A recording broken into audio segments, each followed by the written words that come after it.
শিশু মনে ঈমানের পরিচর্যা ৩৩তম দিন।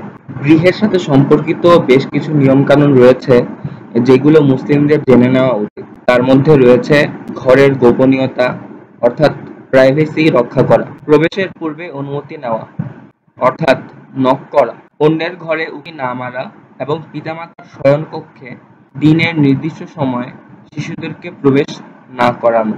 ঘরে অনুমতি নিয়ে প্রবেশের বিষয়ে আল্লাহ অবগত করে বলেছেন, আউযু বিল্লাহি মিনাশ শাইতানির রাজীম, ইয়া আইয়ুহাল্লাযীনা আমানু লা তাদখুলু বুয়ুতান গায়রা বুয়ুতিকুম হাত্তা তাস্তানিসু ওয়া তুসাল্লিমু আলা আহলিহা যালিকুম খায়রুল লাকুম লাআল্লাকুম তাযাক্কারুন فإن لم تجدوا فيها أحدا فلا تدخلوها حتى يؤذن لكم وإن قيل لكم ارجعوا فارجعوا هو أزكى لكم والله بما تعملون عليم। হে ঈমানদারগণ, নিজেদের গৃহ ছাড়া অন্যের গৃহে প্রবেশ করো না ততক্ষণ না গৃহবাসীদের সম্মতি লাভ করো এবং তাদেরকে সালাম করো। এটিই তোমাদের জন্য ভালো পদ্ধতি। আশা করা যায় তোমরা এদিকে নজর রাখবে। তারপর যদি সেখানে কাউকে না পাও তাহলে তাতে প্রবেশ করো না যতক্ষণ না তোমাদের অনুমতি না দেওয়া হয়। আর যদি তোমাদের বলা হয় ফিরে যাও তাহলে ফিরে যাবে। এটিই তোমাদের জন্য বেশি শালীন ও পরিপূর্ণ পদ্ধতি এবং যা কিছু তোমরা করো আল্লাহ তা খুব ভালোভাবেই জানেন। সূরা নূর আয়াত ২৭-২৮। বিনা অনুমতিতে অপর ব্যক্তির ঘরে উঁকিঝুঁকি মারা নিষিদ্ধ। রাসূলুল্লাহ সাল্লাল্লাহু আলাইহি ওয়াসাল্লাম বলেছেন, কোন ব্যক্তি যদি কারো ঘরে তার বিনা অনুমতিতে উঁকি মারে আর ঘরের মালিক তার চোখ ফুটো করে দেয় তবে সে দিয়ত এবং বদলা কিছুই পাবে না। আরেকটি হাদিসে বর্ণিত হয়েছে, দৈনিক ব্যক্তি রাসূলুল্লাহ সাল্লাল্লাহু আলাইহি ওয়াসাল্লামের কোন গৃহের দরজার ছিদ্র দিয়ে উঁকি মারল, তখন রাসূলুল্লাহ সাল্লাল্লাহু আলাইহি ওয়াসাল্লামের নিকট চিরুনি সদৃশ এক খণ্ড লোহা ছিল। এটা দিয়ে তিনি মাথা চুলকাচ্ছিলেন। যখন রাসূলুল্লাহ তাকে দেখলেন তখন বললেন, যদি আমি নিশ্চিত হতাম যে তুমি আমার দিকে তাকাচ্ছ তাহলে এ দ্বারা আমি তোমার চোখে আঘাত করতাম। রাসূলুল্লাহ বলেন, দৃষ্টি থেকে বাঁচার জন্যই তো অনুমতি গ্রহণের বিধান রাখা হয়েছে। শিশুদের জানিয়ে দিতে হবে যে দিনের নির্দিষ্ট কিছু সময় রয়েছে, যদি সেই সময়গুলোতে তারা পিতামাতার কক্ষে প্রবেশ করতে চায় তাহলে অবশ্যই তাদেরকে অনুমতি নিয়ে প্রবেশ করতে হবে। এই সময়গুলো হলো ফজর সালাতের পূর্বে, দুপুরে ঘুমের সময় এবং ঈশার সালাতের পর।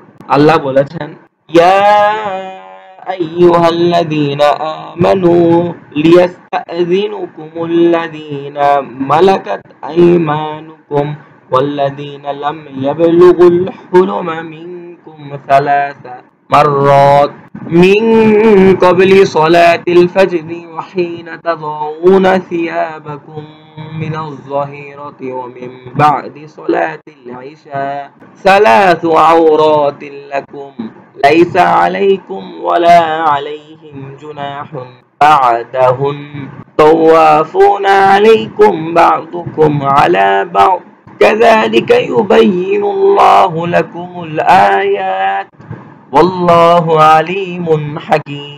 হে ঈমানদারগণ, তোমাদের মালিকানাধীন দাস-দাসী তোমাদের এমন সন্তান যারা এখনো বুদ্ধির সীমায় পৌঁছেনি তাদের অবশ্যই তিনটি সময়ে অনুমতি নিয়ে তোমাদের কাছে আসা উচিত। ফজরের নামাজের আগে, দুপুরে যখন তোমরা পোশাক ছেড়ে রেখে দাও এবং ঈশার নামাজের পর। এই তিনটি তোমাদের গোপনীয়তার সময়। এর পরে তারা বিনা অনুমতিতে এলে তোমাদের কোনো গুনাহ নেই এবং তাদেরও না। তোমাদের পরস্পরের কাছে বারবার আসতেই হয়। এভাবে আল্লাহ তোমাদের জন্য নিজের বাণী সুস্পষ্টভাবে বর্ণনা করেন এবং তিনি সবকিছু জানেন ও বিজ্ঞ। একজন ব্যক্তির প্রাইভেসিকে ইসলামে সর্বোচ্চ সম্মান দেওয়া হয়েছে, যেমনটা উল্লেখিত আয়াতে এসেছে।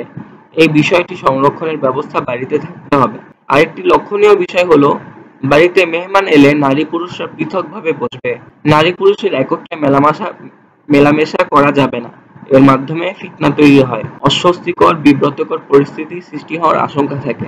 আমন্ত্রিত অতিথি, বাড়িতে আগত দর্শনার্থী মুসলিম হোক কিংবা অমুসলিম, উভয় ক্ষেত্রেই এই বিষয় প্রযোজ্য। এটা আপনার ঘর, আপনার ঘরের নিয়ম।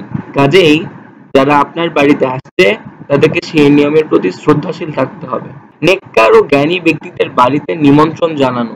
আল্লাহ কোরআনে উল্লেখ করেছেন, রব্বিগফিরলি ওয়া লিওয়ালিদাইয়া ওয়া লিমান দাখালা বাইতিয়া মুমিনান ওয়া লিল মুমিনিনা ওয়াল মুমিনাত ওয়া লা তাজিদিয যালিমিনা ইল্লা তাবারা।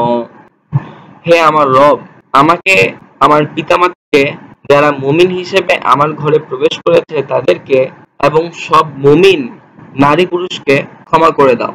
জালিমদের জন্য ধ্বংস ছাড়া আর কিছুই বৃদ্ধি করো না। সূরা নূহ আয়াত 28। নেককার, সৎকর্মশীল এবং বুজুর্গ ব্যক্তিরা তাদের উপস্থিতির মাধ্যমে অনেক বরকত ও উপকার নিয়ে আসে। তাদের সাথে আলাপ আলোচনায়ও বরকত রয়েছে, কেননা তারা এমন বিষয়ে কথা বলেন যেগুলো উপকারী এবং এই কথোপকথনের মাধ্যমে ইলম অর্জন করা যায়। সবসময় আল্লাহর কাছে আমাদের দোয়া করা উচিত যেন তিনি আমাদেরকে নেক ব্যক্তিদের সাহচর্য ও বন্ধুত্ব দান করেন, তাদের মাধ্যমে আমাদেরকে উপকৃত করেন। রাসূলুল্লাহ সাল্লাল্লাহু আলাইহি ওয়াসাল্লাম বলেছেন, ঈমানদার ব্যক্তি ছাড়া অন্য কারো সঙ্গী হইও না এবং মুত্তাকি পরহেজগার ব্যক্তি ছাড়া আর কেউ যেন তোমাদের খাবার না খায়। ঘর থেকে নেতিবাচক প্রভাবগুলো দূর করুন। ঘর থেকে সকল ক্ষতিকর ও নেতিবাচক উপাদানসমূহকে অপসারণ করতে হবে। এর মধ্যে রয়েছে টেলিভিশন, বাদ্যযন্ত্র, মিউজিকের উপাদান, গান বাজনার সিডি, ক্যাসেট, মেমোরি, কুকুর, মূর্তি, প্রাণীর ছবি ইত্যাদি। এই বিষয়গুলোর প্রত্যেকটি নিম্নে বিস্তারিত আলোচনা করা হলো। টেলিভিশন। আফসোসের বিষয়, আজকে অনেক মুসলিম ঘরে টেলিভিশনকে একটি সাধারণ নিত্য ব্যবহার্য উপাদান বলে মনে করা হয়। অথচ যদি বাড়ি থেকে টেলিভিশন ফেলে দেওয়া হয় তাহলে এটা নিয়ে পিতামাতার যে কোনো দিন আফসোস করতে হবে। অনেকে যুক্তিতর্ক পেশ করে বলেন যে টেলিভিশনের কিছু উপকারিতাও রয়েছে, যেমন নানা রকম শিক্ষামূলক অনুষ্ঠান আমরা দেখতে পারি। তবে ঠান্ডা মাথায় চিন্তা করলে দেখা যায় উপকার অপেক্ষা টিভির ক্ষতি ও বিপদের দিক অনেক বেশি। বাড়িতে একটি কার্যকর ঈমানী পরিবেশ সৃষ্টি করার জন্য টেলিভিশনের মতো মনোযোগ বিনষ্টকারী উপাদান অপসারণ করা খুবই জরুরি। যদি এটা সম্ভব না হয় তাহলে অবশ্যই কঠোর মনিটরিং এর ব্যবস্থা রাখতে হবে। কোন অনুষ্ঠানগুলো দেখা হচ্ছে সেদিকে খেয়াল রাখতে হবে। এটা অনেক ক্ষেত্রেই অসম্ভব, কারণ প্রায় সকল অনুষ্ঠানের মধ্যেই নানা রকম ক্ষতিকর উপাদান মিশ্রিত থাকে। এই বিষয়ে আরো আলোচনা আলোচ্য অধ্যায়ের শেষে সংযুক্ত আছে। গান বাজনা হারাম। গান বাজনা, বাদ্যযন্ত্র ইত্যাদি হারাম বিষয়গুলো অবশ্যই বাড়িতে নিষিদ্ধ রাখতে হবে। এর মধ্যে সে সকল গান অন্তর্ভুক্ত যেখানে বাদ্যযন্ত্র ব্যবহার করা হয়েছে এবং এমন লিরিক ব্যবহার করা হয়েছে যা মানুষকে হারাম কাজের দিকে প্রলুব্ধ করে। আল্লাহ তাআলা বলেছেন, আর মানুষদেরই মধ্যে এমন কেউ আছে যে মূর্খতাবশত অবান্তর কথাবার্তা কিনে আনে লোকদেরকে আল্লাহর পথ থেকে বিচ্যুত করার জন্য এবং আল্লাহর প্রদর্শিত পথের আহ্বানকে হাসি ঠাট্টা করে উড়িয়ে দেয়া। এই ধরনের লোকদের জন্য রয়েছে লাঞ্ছনাকর আযাব। সূরা লুকমান আয়াত 6। এই আয়াতে ব্যবহৃত হয়েছে অবান্তর কথাবার্তা, লাহু আল হাদিস। এর অর্থ এমন বিষয়সমূহ যাতে কোনো কল্যাণ নেই। বানানো ঘটনা, কেচ্ছা কাহিনী, গল্প ইত্যাদি যেভাবে এর অন্তর্ভুক্ত, তেমনি ভাবে গান বাজনা, মিউজিক এগুলোও অন্তর্ভুক্ত। সাধারণ অর্থে যে সকল উপাদানের মাধ্যমে একজন ব্যক্তির মনোযোগ বিনষ্ট হয় এবং কোরআন ও আল্লাহর স্মরণ থেকে বিপথে পরিচালিত হয়, সবগুলোই উক্ত নিষেধাজ্ঞার অন্তর্ভুক্ত। উল্লেখ্য, বাদ্যযন্ত্রের ব্যবহার ব্যতীত ইসলামী গজল শোনা নিষিদ্ধ নয়, যেখানে বিজ্ঞতা, উপদেশ, নেক কাজে উৎসাহ ও উত্তম আচরণের কথা বর্ণনা করা হয়। এভাবে সে সকল গজল শোনাও বৈধ যেগুলোর মাধ্যমে ইসলামী চিন্তাধারা ও অনুভূতি জাগ্রত করা হয়, শ্রোতাকে শরীয়ত অনুসারে আল্লাহর আনুগত্যে অনুপ্রাণিত করা হয়, গুনাহ থেকে বেঁচে থাকার কথা বলা হয় এবং আল্লাহর রাহে জিহাদের প্রেরণা দেওয়া হয়। ঈদ, বিবাহ, জিহাদের সফর, একঘেয়েমির অবসান ঘটিয়ে ইবাদতের প্রেরণা সৃষ্টি করার কাজে ইসলামী গজল ও নাশিদ শোনা যেতে পারে, তবে এগুলো শুনতেই হবে এমন নয়, আবার নিয়মিত শ্রবণের অভ্যাস তৈরি করে ফেলাও অনুচিত। ছবি, মূর্তি এবং কুকুর। মুসলিমদেরকে ঘরকে অবশ্যই যে কোনো ধরনের প্রাণীর ছবি, হাতে আঁকা বা প্রিন্টেড ফটোগ্রাফ, মূর্তি, কুকুর ইত্যাদি থেকে মুক্ত হতে হবে, কেননা এ সকল উপাদানের কারণে বাড়িতে রহমতের ফেরেশতা প্রবেশ করেন না। রাসূলুল্লাহ সাল্লাল্লাহু আলাইহি ওয়াসাল্লাম বলেছেন, যে ঘরে কুকুর ও ছবি থাকে সেই ঘরে রহমতের ফেরেশতাগণ প্রবেশ করে না। ছবির ব্যাপারে নিয়ম হলো কোনো প্রাণীর ছবি থাকা চলবে না, তবে প্রাণহীন বস্তু কিংবা গাছপালা, প্রাকৃতিক দৃশ্য ইত্যাদির ছবি বৈধ। এই নিষেধাজ্ঞার কারণ হলো প্রাণীর ছবি প্রস্তুত করার মাধ্যমে আল্লাহর সৃষ্টিকে অনুকরণ করার গুনাহ সংঘটিত হয়।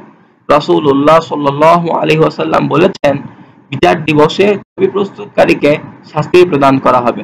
বলা হবে, যা তৈরি করেছো তাতে প্রাণ প্রদান করো।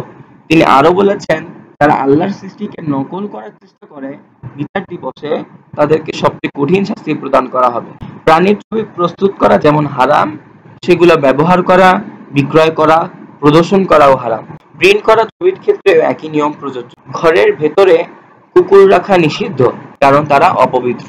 এই বিষয়টি রাসূলুল্লাহ সাল্লাল্লাহু আলাইহি ওয়াসাল্লামের হাদিস থেকে সুস্পষ্টভাবে উঠে আসে। তিনি বলেছেন, যদি কুকুর তোমাদের কোনো পাত্রে মুখ দেয় তাহলে সেটাকে 7 বার ধৌত করবে। এর সঙ্গে আরেকটি সতর্কতা হলো, ঘরে কুকুর থাকলে সেখানে রহমতের ফেরেশতা প্রবেশ করেন না এবং ব্যক্তির সওয়াব কেটে নেওয়া হতে থাকে। রাসূলুল্লাহ সাল্লাল্লাহু আলাইহি ওয়াসাল্লাম বলেছেন, যে ব্যক্তি কুকুর রাখবে প্রতিদিন তার আমলনামা থেকে 1 কিরাত করে সওয়াব কমতে থাকবে। তবে কৃষি খামার অথবা পশুর পাল রক্ষার কাজে নিয়োজিত শিকারী কুকুর এর ব্যতিক্রম। কিছু নির্ধারিত ক্ষেত্রে ঘরের বাইরে কুকুর রাখার অনুমতি রয়েছে, যেমন পশুপাল পাহারা দেওয়া, বাড়ি পাহারা দেওয়া কিংবা কৃষিকাজে ব্যবহারের স্বার্থে। সূরা মাইদার ৪র্থ আয়াত অনুসারে শিকার করার ক্ষেত্রেও তাদেরকে ব্যবহারের বৈধতা রয়েছে। দিন পালনে বাড়ির নির্মাণ কাঠামোর ভূমিকা। বাড়ির অবস্থান মসজিদের কাছাকাছি হলে উত্তম, কেননা পুরুষ সদস্যরা সহজে সেখানে জামাতে শরীক হতে পারবেন। আর যদি মসজিদে নিয়মিত দিন শিক্ষার ব্যবস্থা থাকে তাহলে পরিবারের অন্যান্যরাও সেখানে নিয়মিত অংশগ্রহণ করতে পারবেন, আলোচনা শুনবেন, তালিম, দ্বীনি হালাকা এবং অন্যান্য সামাজিক অনুষ্ঠানে অংশ নিতে পারবেন। আরেকটি লক্ষণীয় বিষয় হলো, এমন স্থানে বসতি নির্বাচন করতে হবে যেখানে মুসলিমরা সংখ্যায় বেশি। অমুসলিম সংখ্যা প্রধান দেশে বসবাসের ক্ষেত্রে যে সকল প্রতিবেশীরা অনৈতিক কাজে লিপ্ত তাদের নিকটবর্তী হয়ে বসবাস করা থেকে সাবধান হতে হবে, তাদেরকে এড়িয়ে চলতে হবে।